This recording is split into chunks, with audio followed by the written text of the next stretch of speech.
So now what we're going to do is we're going to take a piece of flat artwork that we just placed in here. It's a JPEG that we scanned in Photoshop. It may look familiar to some of you. It's a piece we've worked with before. But in order to map it, we can't just take this piece of artwork and map it to one of the planes. And I can change through the planes rather easily just by using my keyboard and pressing 1, 2, or 3.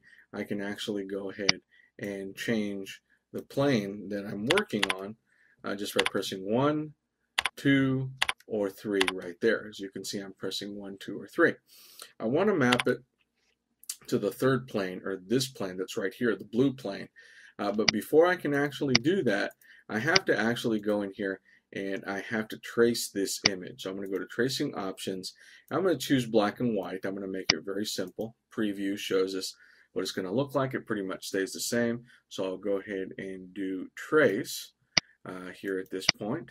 And everything, all of the default settings should be fine. So I'll go ahead and trace. And wonderful, doesn't look like much happened until we actually expand.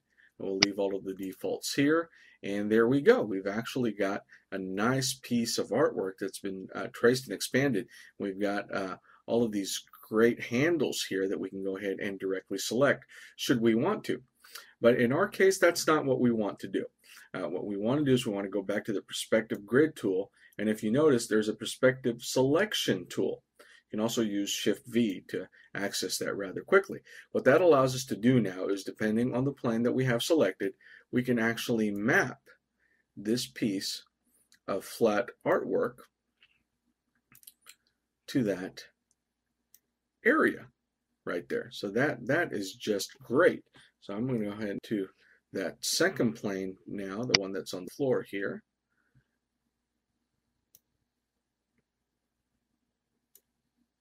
Great, so we've mapped it right there now.